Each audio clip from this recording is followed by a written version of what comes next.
আসসালামু আলাইকুম। সবাইকে ওয়েলকাম করছি বিজ্ঞানীদের নতুন একটি ক্লাসে। আজকের ক্লাসে আমরা শিখব নবম দশম শ্রেণীর রসায়ন বিজ্ঞানের অধ্যায় ৭, যেটি রাসায়নিক বিক্রিয়া, এর লেকচার ৬, যেখানে থাকবে লা-শাতেলিয়ারের নীতি। এই লা-শাতেলিয়ারের নীতি তোমাদের জন্য খুবই ইম্পর্টেন্ট একটি টপিক। তোমরা যদি পরীক্ষায় একটি প্রশ্ন কমন পেতে চাও এসএসসি পরীক্ষায়, তাহলে তোমরা এই লা-শাতেলিয়ারের নীতি টপিকটি তোমাদের জন্য একদম মাস্ট। লা-শাতেলিয়ারের নীতি টপিক থেকে সিকিউ বলো, এমসিকিউ বলো, বিগত বছরের কোশ্চেনগুলোতে দেখা যায় প্রায় প্রত্যেকটা জায়গায় এই টপিকটি থেকে বিভিন্ন ধরনের কোশ্চেন এসে থাকে। সো তোমাদেরকে এই টপিকটি খুব ভালোভাবে বুঝতে হবে। আজকে ক্লাসে আশা করি তোমরা সম্পূর্ণ মনোযোগ দিবে। তো চলো শুরু করা যাক।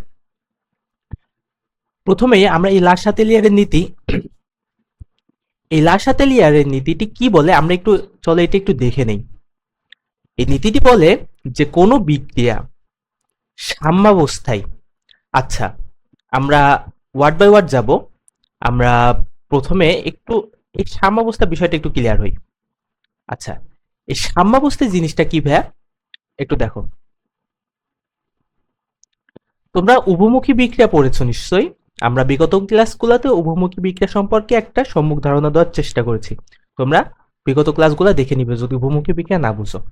দেখো, এই সাম্যাবস্থা বলতে অ্যাকচুয়ালি কি বোঝায়? সাম্যাবস্থা, আচ্ছা প্রথমে দেখো উভমুখী বিক্রিয়া, একটা সাধারণ একটা উভমুখী বিক্রিয়া একটু লিখি। দেখো, বিক্রিয়ক থাকবে,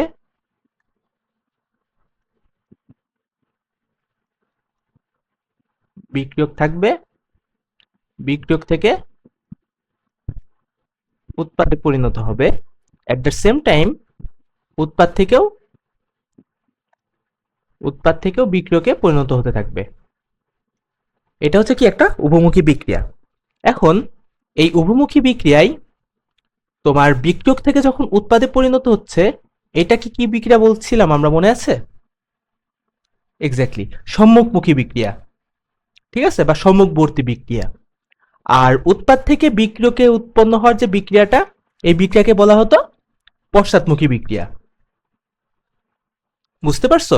এখন এই উভমুখী বিক্রিয়ার যখন মানে আমরা এই বিক্রিয়াটা যখন শুরু হয়, তখন বিক্রিয়ার শুরুতে এই সম্মুখবর্তী বিক্রিয়ার যে হার, এই যে সম্মুখবর্তী বিক্রিয়ার যে হার, এটা পশ্চাৎমুখী যে বিক্রিয়ার হার থেকে অনেক বেশি থাকে। সম্মুখমুখী বিক্রিয়ার হার পশ্চাৎমুখী বিক্রিয়ার হার থেকে অনেক বেশি থাকে। কিন্তু যত সময় যেতে থাকে এই সম্মুখবর্তী বিক্রিয়ার হার কমতে থাকে। সম্মুখমুখী বিক্রিয়ার হার যত সময় যেতে থাকে তত বেশি কমতে থাকে। এখন এটা যদি আমরা একটু গ্রাফের মাধ্যমে একটু দেখার চেষ্টা করি, একটু খেয়াল করো। সাপোজ এটা ওয়াই অক্ষ, আর এই পাশে আমরা নিলাম সাপোজ এক্স অক্ষ। এখন এই সম্মুখ বিক্রিয়ার যে আমরা হারটা, এটা যখন বিক্রিয়াটা শুরু হয় তখন দেখো আমরা এই আমরা ওয়াই অক্ষ বরাবর নিব বিক্রিয়ার হার। ঠিক আছে, আমরা একবার সংক্ষেপে লিখি হার। ঠিক আছে, এটা হচ্ছে বিক্রিয়ার হার। আর এই এক্স অক্ষ বরাবর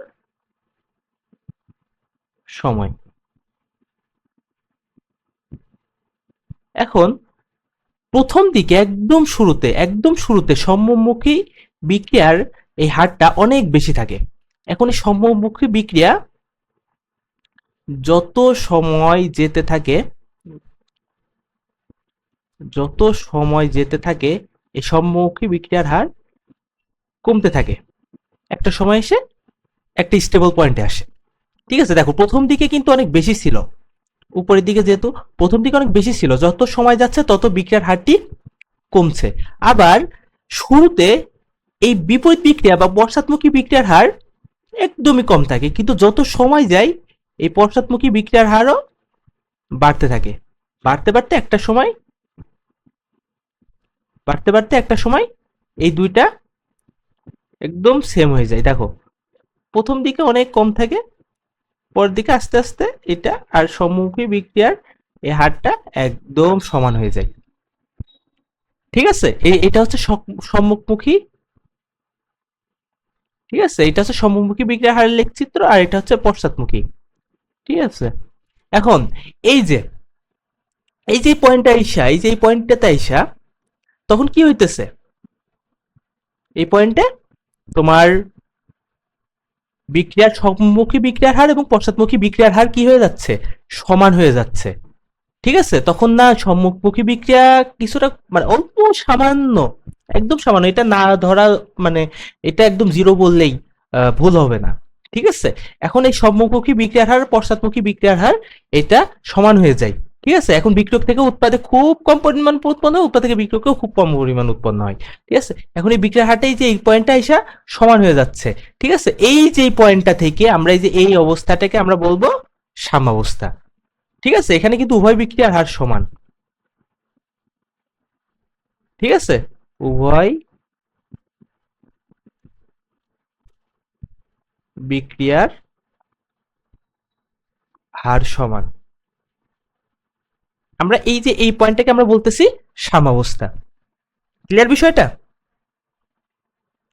এখন এই সাম্যাবস্থায় সম্মুখমুখী বিক্রিয়া এবং পশ্চাৎমুখী বিক্রিয়া এটা চলতে থাকে। যেই পরিমাণ বিক্রিয়ক সম্মুখমুখী বিক্রিয়ায় উৎপাদে পরিণত হয়েছে, ঠিক তেমনি পশ্চাৎমুখী বিক্রিয়ার উৎপাদ থেকে ঠিক সেই পরিমাণ বিক্রিয়ক উৎপন্ন হয়েছে।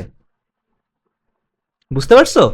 একদম যেই পরিমাণ বিক্রিয়ক তোমার হচ্ছে উৎপাদে পরিণত হয়েছিল, ঠিক সেম পরিমাণ উৎপাদ থেকে বিক্রিয়কেও পরিণত হইতে থাকে।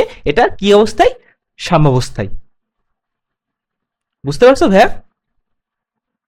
এখন এটা এটা একটা তোমার একটা গ্রাফের মাধ্যমে ব্যাখ্যা করা যায়।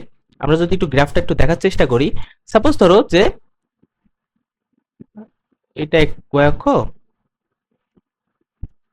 আর এটা x অক্ষ। এখন এইখানে সাপোজ আমরা ধরলাম y অক্ষ বরাবর ঘনমাত্রা, মানে ওই পরিমাণটুকু আর কি। এখন এই ঘনমাত্রা বিক্রিয়কের, ঠিক আছে, যে বিক্রিয়ক যে প্রথম দিকে ছিল, বিক্রিয়কের ঘনমাত্রা প্রথম দিকে তো অনেক বেশি থাকে, এই পরবর্তীতে বিক্রিয়কের ঘনমাত্রা আস্তে আস্তে কমতে থাকে, তাই না? আবার উৎপাদের ঘনমাত্রা প্রথম দিকে অনেক কম থাকে, মানে নাই, জিরো। তারপরে আস্তে আস্তে ঘনমাত্রা আস্তে আস্তে কি বাড়তে থাকে, একটা সময় এসে স্টেবল হয়। এখন এই সাম্যাবস্থায় যে এই পয়েন্টটা থেকে এই যে এইটুকুর পরে এত এইটুকুর পরে এই ডান পাশে এত এই অবস্থাটুকু কি সাম্যাবস্থা। এখন এই সাম্যাবস্থায় বিক্রিয়ক এবং উৎপাদের ঘনমাত্রা অপরিবর্তিত থাকে। ঠিক আছে, এখানে সাম্যাবস্থায়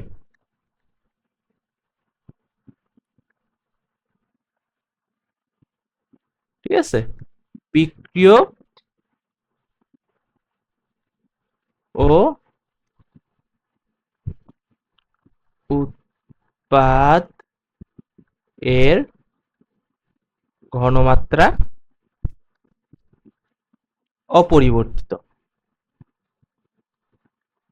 অপরিবর্তিত। ঠিক আছে, তাহলে আমরা সাম্যাবস্থা বিষয়টা ক্লিয়ার হইলাম। এখন এই সাম্যাবস্থা যদি তোমাদের বলে যে সাম্যাবস্থা বিষয়টা ব্যাখ্যা করো, এখন এই সাম্যাবস্থা বিষয়টা ব্যাখ্যা করার সময় তোমরা এই যে এই দুইটা গ্রাফ তোমরা পরীক্ষা খাতায় অঙ্কন করবে। ঠিক আছে, আর সাম্যাবস্থা বিষয়টা আশা করি তোমাদের কাছে ক্লিয়ার হয়েছে। আর এই লাসাতেলিয়ারের নীতিটি বোঝার জন্য সাম্যাবস্থা বিষয়টা ক্লিয়ার হওয়া তোমাদের জন্য অসম্ভব জরুরি একটি ব্যাপার। ঠিক আছে, এখন এখানে আচ্ছা, এখানে হচ্ছে এক্স অক্ষ বরাবর সময়। ওকে, এখন একটু খেয়াল করো লাসাতেলিয়ারের নীতিটি এখন কি বলতেছে। আচ্ছা, এখন এই কোন বিক্রিয়ায় যে সাম্যাবস্থা, আমরা বিষয়টা ক্লিয়ার হইলাম, সাম্যাবস্থায় থাকাকালীন যদি তাপ, চাপ, ঘনমাত্রা, খেয়াল করো তিনটা জিনিস, তাপ, চাপ, ঘনমাত্রা, এই ইত্যাদি নিয়ামকগুলা যখন পরিবর্তন করা হয়, তবে সাম্যের অবস্থান এমন ভাবে পরিবর্তিত হয়, সাম্যের অবস্থান মানে সাম্যাবস্থার অবস্থান এমন ভাবে পরিবর্তিত হয় যেন এই তাপ, চাপ আর ঘনমাত্রা ইত্যাদির পরিবর্তনের ফলাফল প্রশমিত হয়। ঠিক আছে, এমন ভাবে পরিবর্তিত হয় যেন এই তাপ, চাপ, ঘনমাত্রা ইত্যাদি পরিবর্তনের ফলাফল প্রশমিত হয়। ঠিক আছে, প্রশমিত কথাটা ইম্পর্টেন্ট। ঠিক আছে, এই ইত্যাদি ফলাফল প্রশমিত হয়। আচ্ছা, বিষয়গুলো সম্পর্কে কি বোঝাচ্ছে আমরা স্টেপ বাই স্টেপ যাচ্ছি, একটু খেয়াল করো। সাম্যাবস্থায় যখন ছিল তখন যখন তুমি তাপ, এই তাপটা একটু বাড়াচ্ছ বা কমাচ্ছ, চাপটা একটু বাড়াচ্ছ বা কমাচ্ছ, ঘনমাত্রা একটু বাড়াচ্ছ বা কমাচ্ছ, এইটা পরিবর্তন করার ফলে এই যে বিক্রিয়ক থেকে তোমার যে উৎপাদে পরিণত হচ্ছে অথবা উৎপাদ থেকে যে বিক্রিয়কে পরিণত হচ্ছে এই যে উভমুখী বিক্রিয়ায়, তখন এই সাম্যাবস্থায় থাকার পরে যদি তুমি এটা কিছু একটা পরিবর্তন করো, হয় বিক্রিয়ক থেকে উৎপাদের পরিমাণ বেশি হবে অথবা উৎপাদ থেকে বিক্রিয়কের পরিমাণ বেশি হয়ে যাবে। বুঝতে পারছো আমার কথা? এখন তুমি একটা ইন্ডাস্ট্রির একটা বিষয় খেয়াল করো। তুমি একটা সাপোজ তুমি একটা প্রোডাক্ট বানাইতে চাও। এখন দুইটা বিক্রিয়ক, এটা একটা উভমুখী বিক্রিয়ার মাধ্যমে প্রোডাক্টটা হবে। এখন দুইটা বিক্রিয়ক, এখন এই যে দুইটা বিক্রিয়ক, এই দুইটা যোগ হইলো, যোগ হয়ে একটা নতুন বিক্রিয়ক উৎপন্ন হইলো। ঠিক আছে, এখন একটা নতুন বিক্রিয়ক উৎপন্ন হইলো। এখন তুমি একটু খেয়াল করো ভাইয়া, এখন এই বিক্রিয়ক উৎপাদ, মানে এই উৎপাদ থেকেও তো আবার এই বিক্রিয়কের উৎপন্ন হচ্ছে। এখন তোমার কি প্রয়োজন? উৎপাদটা বেশি প্রয়োজন।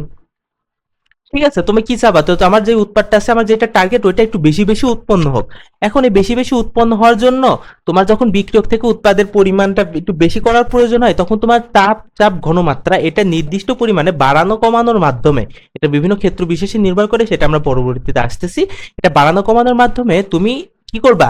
এই উৎপাদের যে পরিমাণ, এই উৎপাদের পরিমাণটা তুমি বেশি অ্যাচিভ করতে পারবা।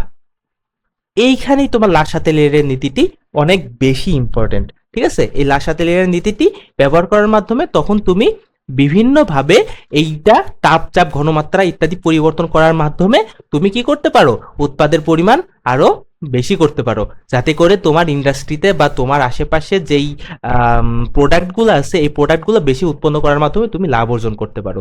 বুঝতে পারছো আমার কথা? ওকে, এখন আসো, এই যে তাপ, চাপ, ঘনমাত্রা আমরা বিষয়টা বলতেছি, এখন এই সাম্যাবস্থায় আমরা বলতেছি, সাম্যাবস্থায় থাকার পরে তো তাপ, চাপ, ঘনমাত্রা ইত্যাদি আমরা পরিবর্তন করব। এখন এই সাম্যাবস্থায় তাহলে এই তাপের, প্রথমে আমরা তাপের বিষয়টা একটু খেয়াল করব।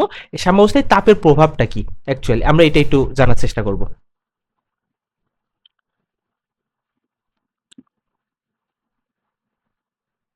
দেখো,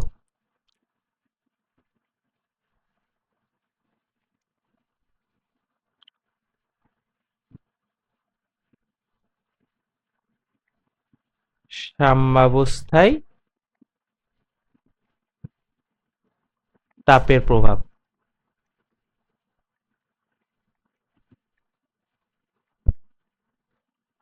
এখন এই সাম্যাবস্থায় তাপের প্রভাব যে বিষয়টা জানার আগে তোমাদেরকে একটা জিনিস একটু খুব ভালোভাবে জানতে হবে। সেটা হচ্ছে তাপোৎপাদী বিক্রিয়া এবং তাপহারী বিক্রিয়া। যারা এই জিনিসটা জানো না, তারা অবশ্যই অবশ্যই আমাদের বিগত ক্লাসগুলো একটু দেখে আসো। সেখানে আমরা তাপোৎপাদী বিক্রিয়া, তাপহারী বিক্রিয়া সহ বিভিন্ন বিক্রিয়া আমরা খুব সুন্দরভাবে বিস্তারিত আলোচনা করেছি। তো আসো, এই তাপোৎপাদী বিক্রিয়া এবং তাপহারী বিক্রিয়া। আচ্ছা, তাপোৎপাদী বিক্রিয়া আমি তো তোমাদের এক কথা একটু ব্যাখ্যা করি। তাপোৎপাদী বিক্রিয়া হচ্ছে যেই বিক্রিয়ায় তাপ উৎপন্ন হয়, আর তাপহারী বিক্রিয়া হচ্ছে যে বিক্রিয়া তাপ শোষিত হয়। এখন তাপোৎপাদী বিক্রিয়ার উপরে তোমার তাপের প্রভাব একরকম, আর তাপহারী বিক্রিয়ার উপরে তোমার তাপের প্রভাব আরেক রকম। ঠিক আছে, এটা আমরা একটু পর্যায়ক্রমে আসতেছি।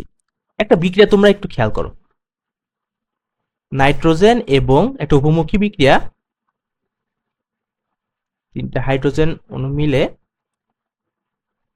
2NH3, এটা একটা তাপোৎপাদী বিক্রিয়া। ঠিক আছে, এখানে তোমার 92 কিলোজুল তাপ উৎপন্ন হয়। এখন এই বিক্রিয়ার সম্মুখী যে অংশ, এটা হচ্ছে তাপোৎপাদী। তার মানে কি, এই যে N2 আর H2 মিলে এই যে এখানে যে NH3 উৎপন্ন হচ্ছে না, এটা কি, এই যে সম্মুখমুখী বিক্রিয়া তোমার বিক্রিয়ক থেকে উৎপাদে পরিণত হচ্ছে, এটা হচ্ছে কি, তাপোৎপাদী। ঠিক আছে, অর্থাৎ যখন N2 এবং H2 বিক্রিয়ক, তখন ওই NH3 হচ্ছে উৎপাদ। ঠিক আছে, এটা উৎপন্ন হওয়ার সময় বিক্রিয়াটি তাপ উৎপন্ন করে। এখন এই বিক্রিয়ার বিপরীতমুখী অংশটি আবার কিন্তু তাপহারী।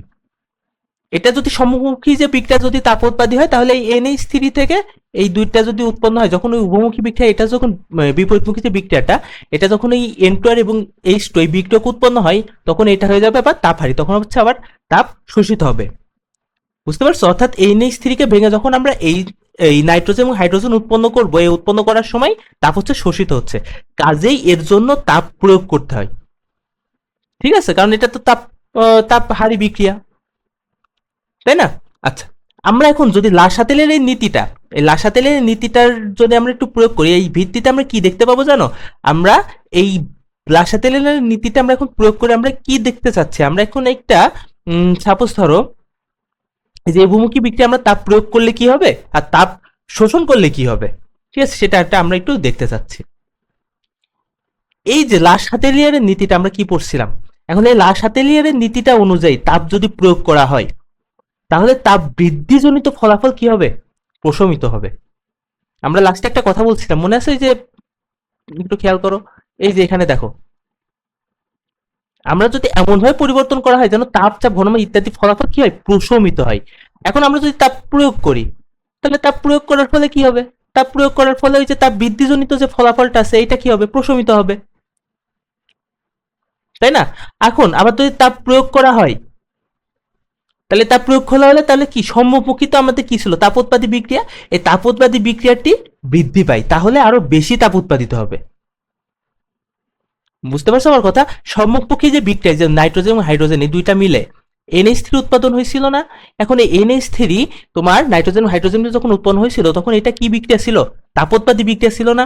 এখন এই তাপোৎপাদী বিক্রিয়ার ক্ষেত্রে তুমি এখন তাপ উৎপন্ন হইতেছে আবার তুমি আরো তাপ প্রয়োগও করতেছো, তখন কি হবে, এই যে যখন তাপ প্রয়োগ করা হচ্ছে তখন কি হবে, সম্মুখী বিক্রিয়াতে তাপোৎপাদী বিক্রিয়া হয়, এই বিক্রিয়াটি আরো কি হয়, বৃদ্ধি পায়, তাহলে আরো বেশি তাপ উৎপাদিত হবে, ঠিক আছে, এবং ফলাফল প্রশমিত না হয়ে, কিন্তু ফলাফল প্রশমিত না হয়ে আরো বৃদ্ধি পাবে। কিন্তু আমরা নীতি অনুযায়ী কি পড়ছিলাম, ফলাফলটা কি হওয়া লাগবে, প্রশমিত হবে না, মনে আছে? ফলাফলটা কি হবে, প্রশমিত হইতে হবে।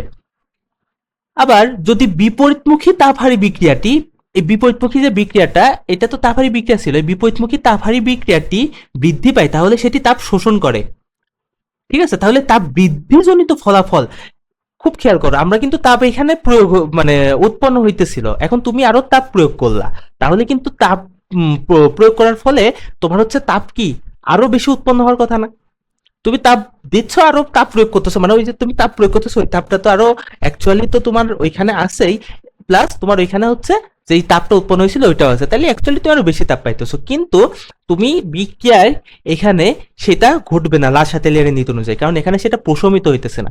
তাহলে আমরা যদি এখানে তাপ প্রয়োগ করি, তাপ প্রয়োগ করার ফলে তোমার বিপরীতমুখী যে বিক্রিয়া যে NH3 থেকে N2+H2 উৎপন্ন হয়েছিল, এই N2+H2 উৎপন্ন হওয়ার জন্য এটা কি বিক্রিয়া হয়েছিল, তাপহারী বিক্রিয়া হয়েছিল না ভাইয়া? এখন এটা তাপহারী বিক্রিয়া যেহেতু হয়েছিল তুমি তাপ প্রয়োগ করলা, ঠিক আছে, তাপ প্রয়োগ করলা, সাপোজ এটা প্লাস তুমি তাপ প্রয়োগ করলা, আর এটা হচ্ছে তাপহারী বিক্রিয়া NH3 থেকে N2+H2 উৎপন্ন হইতেছে, আর এটা হচ্ছে তাপহারী বিক্রিয়া। এখন তুমি তাপ প্রয়োগ করার ফলে এই যে তাপ এখানে কি হচ্ছে, তাপহারী বিক্রিয়ায় তাপ কি হয়, শোষিত হয়। এখন তুমি তাপ প্রয়োগ করতেছো তখন তাপহারী বিক্রিয়া ওই তাপটা, এটা সাপোজ তাপ শোষিত হচ্ছে মাইনাস, এখন তখন প্লাস মাইনাসে প্রশমিত হয়ে যাচ্ছে, তার মানে কি তুমি তাপ প্রয়োগ করতেছো, সাপোজ এখানে একটা পাত্র, তুমি এমনি সিম্পলি চিন্তা করো, এখন তুমি এখানে তাপ প্রয়োগ করতেছো আর এ হচ্ছে তাপ কি করে, ভিতরে শোষণ করে, তার মানে কি সে প্রশমিত হয়ে যাবে না, তাপ এখানে প্রশমিত হয়ে যাবে না। ঠিক তেমনি বিক্রিয়ক থেকে উৎপাদ থেকে যে এখানে বিক্রিয়ক উৎপন্ন হইতেছে এটা কি তাপহারী বিক্রিয়া, তাহলে এখানে তাপ যেহেতু শোষিত হচ্ছে তুমি তাপ প্রয়োগ করতেছো, তাপ শোষিত হইতেছে, তার মানে এক্স্যাক্টলি উৎপাদ থেকে এখানে বিক্রিয়কের পরিমাণ বাড়তে থাকবে, এখানে উৎপাদ কম থাকবে, উৎপাদ থেকে বিক্রিয়কের পরিমাণ বেশি উৎপন্ন হইতে থাকবে, ঠিক আছে, এখানে উৎপাদ থেকে এই যে এখানে NH3 থেকে এই যে N2+3H2 এটা আরো উৎপন্ন হইতে থাকবে। বুঝতে পারছো আমার কথা? তার মানে যদি তাপ বিপরীতমুখী তাপহারী বিক্রিয়াটি বৃদ্ধি পায় তাহলে সেটি তাপ শোষণ করে তাপ বৃদ্ধিজনিত ফলাফল কি করবে, প্রশমিত করবে। কাজেই তাহলে লাসাতেলিয়ারের নীতি অনুযায়ী আমরা কি বলতে পারতেছি ভাইয়া, তাপমাত্রা বৃদ্ধি করা হলে এই যে বিপরীতমুখী যে তাপহারী বিক্রিয়াটি ছিল সেটা কি হবে, বৃদ্ধি পাবে, কারণ বিপরীত তাপহারী বিক্রিয়ায় তাপ শোষিত হচ্ছে, আর তাপ শোষিত হচ্ছে আমি যেহেতু তাপ দিচ্ছি ওই তাপ তো আরো বেশি শোষিত হবে, মানে তাপ শোষিত যেহেতু হচ্ছে সে তো আরো সে খুশি হবে, উৎপাদ আরো খুশি হবে, ও মা আমার এখানে কি হইতেছে, তাপ আমি শোষিত করতেছি, আমার আরো তাপ দিতেছে, আমার আরো খাদ্য প্রয়োজন, আমার আরো তাপ প্রয়োজন, সে আমার আরো তাপ দিচ্ছে, তার মানে কি আমি উৎপাদ থেকে আরো বেশি বিক্রিয়কে পরিণত হয়ে যাচ্ছি। ক্লিয়ার বিষয়টা?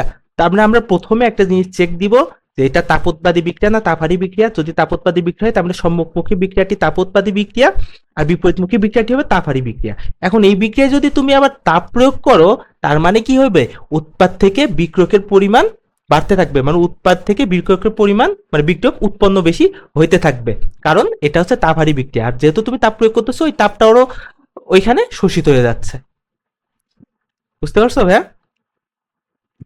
এখন আবার তাহলে অন্যভাবে আবার কি বলা যায়, তাপোৎপাদী, এখানে আবার তাপোৎপাদী বিক্রিয়ার ক্ষেত্রে কি হয়েছে, তাপ উৎপন্ন হইতেছে। এখন তুমি এই তাপ আরো, এই যে এখানে সাপোজ এই তাপটা ইয়ে হয়েছে, তুমি এই তাপটা এখান থেকে শোষণ করে নিতেছো। ঠিক আছে, তাপ তো তুমি এখান থেকে শোষণ করে নিতেছো। তার মানে কি, সে আরো চাবে কি, যে আমি তাইলে আরো বেশি বিক্রিয়া উৎপন্ন করি, আরো তাপ উৎপন্ন করি, যেহেতু আমার তাপ সে শোষণ করে নিচ্ছে, আমার এক্সট্রা যে ঝামেলাটা ছিল সেটাও সরাই নিচ্ছে। তাহলে এইখান থেকে তোমার উৎপাদ থেকে মানে বিক্রিয়ক থেকে আবার উৎপাদের পরিমাণ বাড়তে থাকবে। ঠিক আছে, তাহলে আমরা এখানে একটু সিম্পল ভাবে সামারাইজ করি বিষয়টা।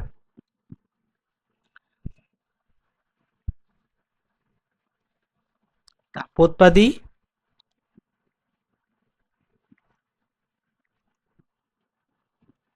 বিক্রিয়ার ক্ষেত্রে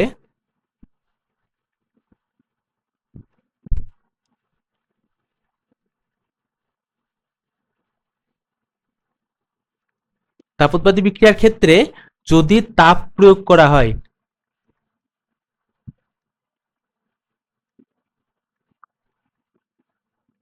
তাপ প্রয়োগ করা হলে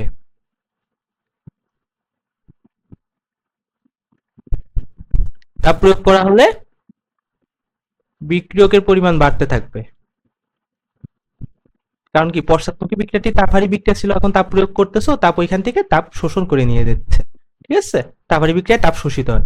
আর তাপ যদি শোষণ করা হয়, মানে তাপ যদি নিয়ে নেওয়া হয়, তাপ শোষণ করা হলে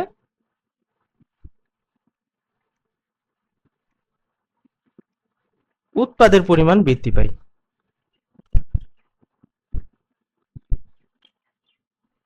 বুঝতে পারছো?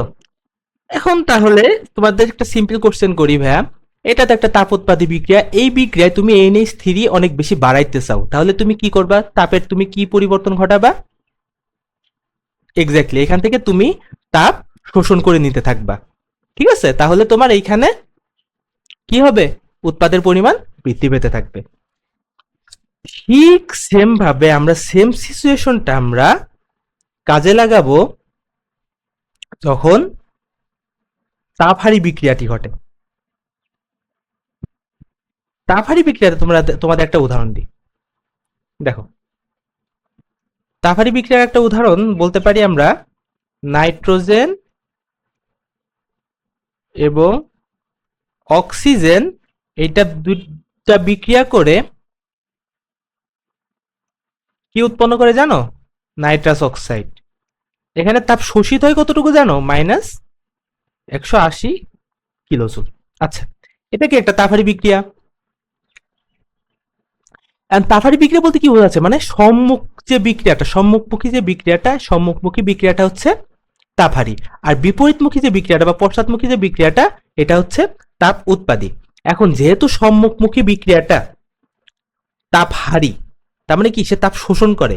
এখন তুমি যদি সাপোজ তাপ প্রয়োগ করতেছো, তাপহারী বিক্রিয়ার ক্ষেত্রে তুমি তাপ প্রয়োগ করতেছো, ঠিক আছে, তুমি এখানে তাপ প্রয়োগ করতেছো, ঠিক আছে, এখানে তুমি তাপ প্রয়োগ করতেছো, তাহলে এই তাপ প্রয়োগ করার সময় কি হবে জানো, এই তাপ প্রয়োগ করার সময় যেহেতু তাপ তোমার কি হইতেছে, তাপহারী বিক্রিয়ায় সম্মুখমুখী অংশ, তাপহারী বিক্রিয়ায় সম্মুখমুখ অংশ, সম্মুখমুখ যে বিক্রিয়া সেটা হচ্ছে তাপ শোষিত হয়, তাই না, তাপ শোষিত হয়, তুমি আরো তাপ প্রয়োগ করতেছো, তার মানে তুমি আরো তারে, সাপোজ সে খাদ্য চাইতেছে, সে খাদ্য গ্রহণ করতেছে, তুমি আর তারে আরো বেশি খাদ্য দিতেছো, তাহলে সে কি করবে, সে আরো বেশি উৎপাদন ঘটাবে। তাহলে এখানে এই নাইট্রাস অক্সাইডের যে পরিমাণটা সেটা আরো বেশি উৎপন্ন হবে। ঠিক আছে, উৎপাদনের পরিমাণটা আরো বৃদ্ধি পাবে। এখন তুমি যদি সাপোজ এখানে তাপ শোষণ করে নিতেছো, তাপ ওর কাছ থেকে তুমি, তাপ তো তাপহারী বিক্রিয়ায় এখানে এই যে উৎপাদ থেকে যখন বিক্রিয়কে যাবে, এটা কি বিক্রিয়া, মানে পশ্চাৎমুখী বিক্রিয়াটা আবার কি বিক্রিয়া হয়, তাপোৎপাদী বিক্রিয়া। মনে আছে, তাপহারী বিক্রিয়ার সম্মুখমুখী অংশ তাপহারী আর পশ্চাৎমুখ অংশ তাপ উৎপাদী। এখন তুমি এখান থেকে তাপ উৎপন্ন করতেছে, এইখান থেকে এই নাইট্রাস অক্সাইড থেকে তোমার নাইট্রোজেন প্লাস অক্সিজেন উৎপন্ন করার সময়, বিক্রিয়ক উৎপন্ন করার সময়, তখন তুমি কি করবা, এই যে এখানে যখন তাপ শোষণ হবে, এখানে যখন তাপ শোষণ হবে, ঠিক আছে, তুমি যদি তাপ শোষণ করে নাও এখানে, তাহলে কি হবে, এই উৎপাদ থেকে বিক্রিয়কের পরিমাণ আবার বাড়তে থাকবে, মানে উৎপাদ থেকে বিক্রিয়ক বেশি উৎপন্ন হইতে থাকবে। আমার কথা কি ক্লিয়ার, বুঝতে পারছো? তখন কি হইতে থাকবে? বিক্রিয় বেশি বাড়তে থাকবে।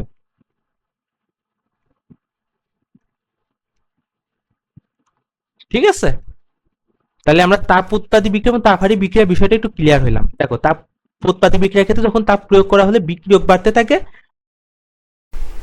ঠিক তেমনি তাপ হারি বিক্রিয়ার ক্ষেত্রে তাপ প্রয়োগ করা হলে উৎপাদ বাড়তে থাকবে।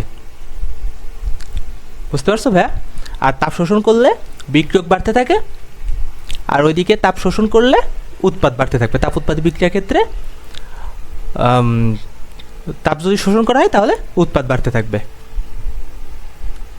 আশা করি তোমরা এই তাপ উৎপাদী বিক্রিয়া এবং তাপহারী বিক্রিয়ার ক্ষেত্রে এই বিষয়টা সম্পূর্ণরূপে ক্লিয়ার হয়েছে। আচ্ছা, এবার আসো আমরা জানব সাম্যাবস্থার উপরে চাপের প্রভাব সম্পর্কে। তো চলো শিখি সাম্যাবস্থার উপরে চাপের প্রভাব সম্পর্কে।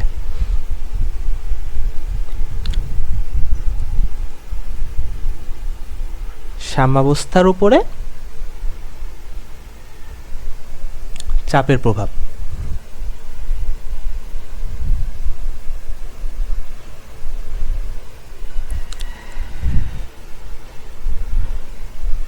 আচ্ছা, এখন এই সাম্যাবস্থার উপরে চাপের প্রভাব বিষয়টা হইতেছে তোমার দুইটা শর্তের উপর নির্ভর করে। এটা একটু তোমরা খুব ভালোভাবে মনে রাখবা। দুইটা শর্ত ভাই কি কি? বিক্রিয়াটা দুইটাই, বিক্রিয়ক এবং উৎপাদ দুইটা হচ্ছে গ্যাসীয় পদার্থ হওয়া লাগবে, এবং দ্বিতীয় একটা শর্ত হচ্ছে বিক্রিয়ক থেকে উৎপাদ উৎপন্ন হওয়ার সময়ে বা উৎপাদ থেকে বিক্রিয়ক উৎপন্ন হওয়ার সময়ে মোল সংখ্যার পরিবর্তন হওয়া লাগবে। কি বললাম? যে সাম্যাবস্থার উপরে যে বিক্রিয়কের যে মোট মোল সংখ্যা এবং উৎপাদের যে মোট মোল সংখ্যা, এই দুইটার পরিবর্তন হলেই কেবল সাম্যাবস্থার উপরে চাপের প্রভাব থাকবে। বুঝতে পারছো? এবং বিক্রিয়ক এবং উৎপাদ দুইটাই কি হওয়া লাগবে? দুইটাই গ্যাসীয় পদার্থ হওয়া লাগবে। এটা খুবই খুবই ইম্পর্টেন্ট দুইটা শর্ত তোমার সাম্যাবস্থার উপরে তোমার চাপের প্রভাব থাকার জন্য। তো চলো আমরা এখানে দেখো একটা বিক্রিয়া লিখতেছি।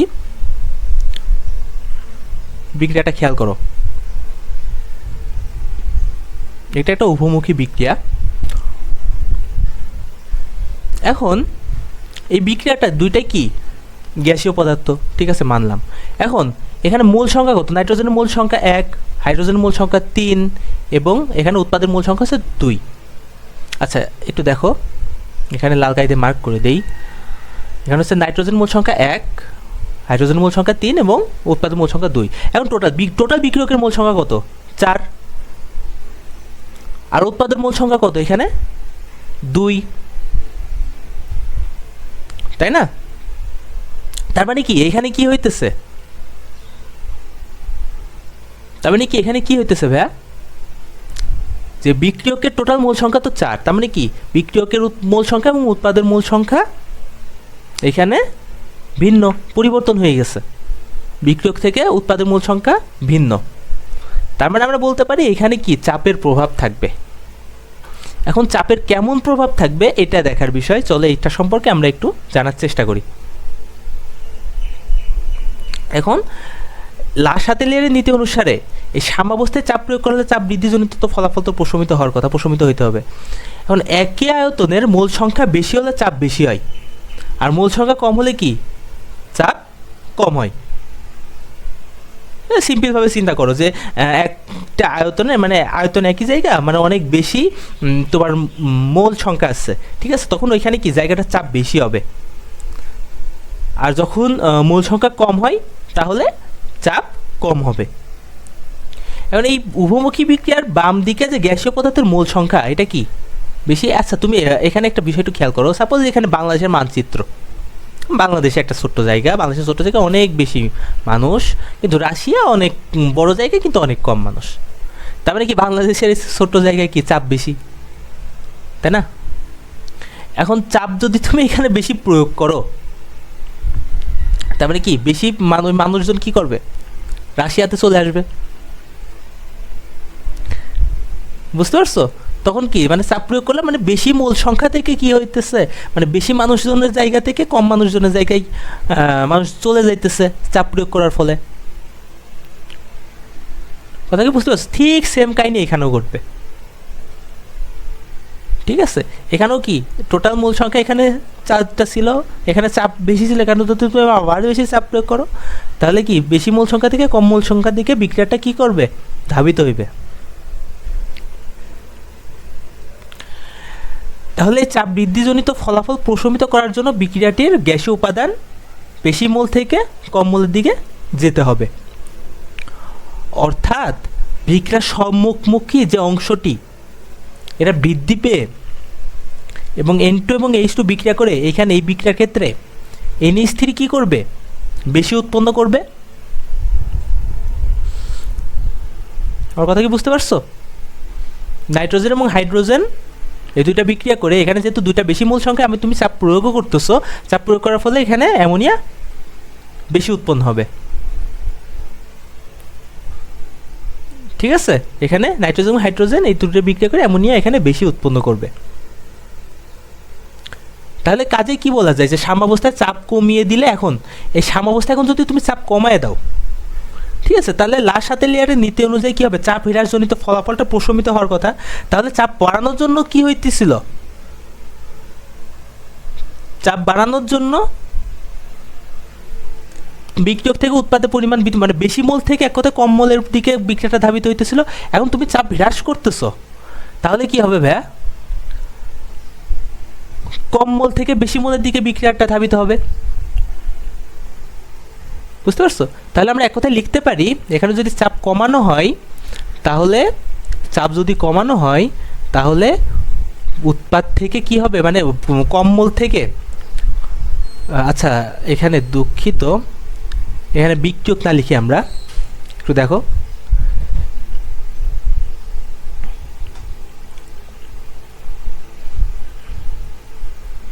এখানে আমরা বিক্রিয়ক না লিখি, এখানে বিষয়টা হইতেছে তোমার কম মোল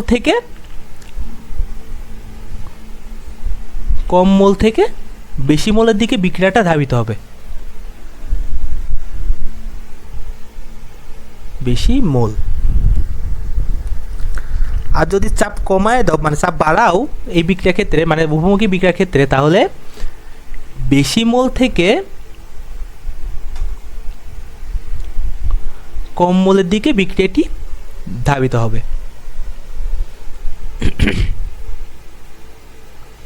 বুঝতে পারছো আমার কথা? সিম্পল, একদম বিষয়টা একদমই সিম্পল, যে তুমি যদি চাপ বেশি প্রয়োগ করো তাহলে উভমুখী বিক্রিয়ার যে বেশি মোল থেকে কম মোলের দিকে বিক্রিয়াটি ধাবিত হবে, চাপ কম হলে কম মোল থেকে বেশি মোলের দিকে বিক্রিয়া ধাবিত হবে। এখন একটা বিক্রিয়া একটু চিন্তা করো ভাইয়া, যে নাইট্রোজেন এবং অক্সিজেন এই দুইটা বিক্রিয়া করে নাইট্রাস অক্সাইড উৎপন্ন করে। আচ্ছা, এইখানে তোমার কি হবে, চাপ প্রয়োগ করলে কি হবে আর চাপ কমালে কি হবে একটু বলো তো। এইখানে কি নাইট্রোজেনের মূল সংখ্যা কত, 1, অক্সিজেনের মূল সংখ্যা এখানে 1, তাহলে এখানে বিক্রিয়কের মূল সংখ্যা 2 আর উৎপাদনের মূল সংখ্যা এখানে 2, তাহলে এখানে মূল সংখ্যা কি কোনো পরিবর্তন হয়েছে ভাইয়া? ঠিক আছে, মানলাম এখানে নাইট্রোজেনও গ্যাস, অক্সিজেনও গ্যাস, নাইট্রাস অক্সাইডও গ্যাস, তার মানে এখানে চাপের প্রভাব থাকতে পারে, কিন্তু এখানে কি কোনো মূল সংখ্যার পরিবর্তন হয়েছে? যেহেতু এখানে মূল সংখ্যার কোনো পরিবর্তন হয়নি, সেহেতু এইখানে কোনো চাপের প্রভাব কাজ করবে না, এখানে কোনো চাপের কোনো প্রভাব নেই। বুঝতে পারছো? তার মানে গ্যাসীয় পদার্থ হইলে এবং মূল সংখ্যার পরিবর্তন হইলেই কেবল চাপের প্রভাব কাজ করবে। আচ্ছা, এবার লাস্টলি একটা বিষয় আসো, খুবই মানে কি বলবো, সহজ একটা বিষয়, সেটা হইতেছে সাম্যাবস্থার উপরে ঘনমাত্রার প্রভাব। এটা একটু দেখো,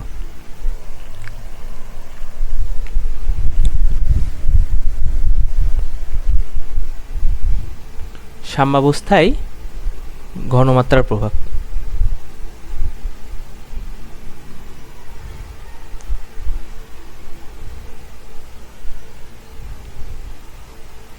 এখন সাম্যাবস্থায় ঘনমাত্রার প্রভাব আসলে কি, এখানে একটু বিষয়টা একটু দেখো, যে প্রত্যেকটা বিক্রিয়ারই সাম্যাবস্থার উপর বিক্রিয়কের ঘনমাত্রার একটা প্রভাব থাকে, ঠিক আছে। এখন এই বিক্রিয়ার সাম্যাবস্থায় যে কোনো একটি বিক্রিয়কের ঘনমাত্রা যদি বাড়াও, তাহলে লাসাতেলের নীতি অনুযায়ী কী হবে, বিক্রিয়কের ঘনমাত্রা কমিয়ে পরিবর্তনের ফলাফলকে প্রশমিত করার কথা। এখন প্রশমিত করার জন্য কী করে জানো, উৎপাদের পরিমাণটা বৃদ্ধি করে, ঠিক আছে। তুমি একটু সিম্পলভাবে একটু চিন্তা করো যে তুমি বিক্রিয়কের বাড়াচ্ছ, মানে পরিমাণ বাড়াচ্ছ একটা বিক্রিয়ায়, তাহলে বিক্রিয়ক থেকে উৎপাদও বেশি উৎপন্ন হইতে থাকবে, ঠিক আছে। আবার একইভাবে কী করে, বিক্রিয়ার সাম্যাবস্থায় যে কোনো একটু উৎপাদের ঘনমাত্রা যদি বাড়াও, তাহলে কী হবে, উৎপাদের পরিমাণ কমানোর জন্য বিক্রিয়াটি বিপরীত দিকে অগ্রসর হবে, ঠিক আছে। আচ্ছা তুমি একটু দেখো, এটা উপমুখী বিক্রিয়া একটু চিন্তা করো।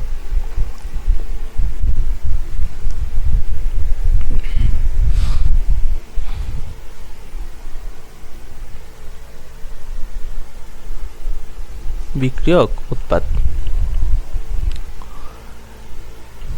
এখন তুমি বিক্রিয়কের ঘনমাত্রা বাড়াইলা, সিম্পল, একদম সিম্পল। বিক্রিয়ক ঘনমাত্রা বাড়াইলা, তাহলে বিক্রিয়ক থেকে উৎপাদের পরিমাণ, মানে উৎপাদের দিকে বিক্রিয়াটা, মানে ডান দিকে অগ্রসর বহুমুখী বিক্রিয়াটা। আর উৎপাদের পরিমাণ যদি বাড়াও, তাহলে উৎপাদ থেকে বিক্রিয়া, মানে বিক্রিয়ক উৎপন্ন হইতে থাকবে, তার মানে কি বিক্রিয়াটা বাম দিকে অগ্রসর হবে। বুঝতে পারছো, মানে কি উৎপাদটা বাম দিকে অগ্রসর হইতেছে। তাহলে আমরা একদম সাধারণভাবে বলতে পারি যে আমরা যেটার পরিমাণ বেশি বাড়াবো, ঘনমাত্রা বাড়াবো, সেটা থেকে সাম্যাবস্থার পরে তার বিপরীত দিকে বিক্রিয়াটা অগ্রসর হইতে থাকবে। তো এই ছিল আজকের ক্লাসে লাসাতেলিয়ারের নীতি, তাপ, চাপ, ঘনমাত্রা, এই তিনটা নিয়ামক তোমার একটা উভমুখী বিক্রিয়ার উপরে কিভাবে কাজ করে সে বিষয়ে বিস্তারিত। আশা করি তোমরা আজকের ক্লাসটি খুবই ভালোভাবে বুঝতে পারছো। তোমরা পরবর্তীতে আমরা রসায়নের অধ্যায় 8 সম্পর্কে জানবো, সেটি রসায়ন ও শক্তি। তার আগে একটা বিষয় একটু চিন্তা করি, লাসাতেলিয়ারের নীতি কিন্তু খুবই ইম্পর্টেন্ট একটা টপিক। এই লাসাতেলিয়ারের নীতি থেকে বিগত সালে বেশিরভাগ সময়ই কোশ্চেন এসে থাকে। তোমরা এখান থেকে যত কোশ্চেন এসেছে তোমরা একটু নিজে নিজে একটু প্র্যাকটিস করার চেষ্টা করো ভাইয়া। তোমরা একটু নিজে নিজে প্র্যাকটিস করলে হবে কি জানো, তোমরা নিজে নিজেই তোমরা প্র্যাকটিস করার ফলে তোমরা খুব ভালোভাবে বিষয়টি রিয়েলাইজ করতে পারবা এবং পরীক্ষা খাতে খুব ভালো আউটপুট দিতে পারবা, ডেলিভার করতে পারবা এবং তোমার বেসিক একদম ক্রিস্টাল ক্লিয়ার হবে, যার দরুন তুমি পরীক্ষা একটা ভালো রেজাল্ট করতে পারবা, ঠিক আছে। সেজন্য নিজে একটু প্র্যাকটিস করো। আর আমরা পরবর্তীতে ইনশাল্লাহ কোশ্চেন সলভিং ক্লাস নিয়ে আসবো। সে পর্যন্ত তোমরা একটু নিজে নিজে প্র্যাকটিস করে নিজের মাথাকে একটু ঝালাই করো। আর পরবর্তীতে আমরা বিভিন্ন ক্লাস নিয়ে আসবো। সে পর্যন্ত তোমরা সুস্থ থাকো, ভালো থাকো, আর পড়াশোনাগুলো নিয়মিত করো। ইনশাল্লাহ ভালো কিছু সামনে অপেক্ষা করতেছে। তো আজকে এই পর্যন্তই। আল্লাহ হাফেজ।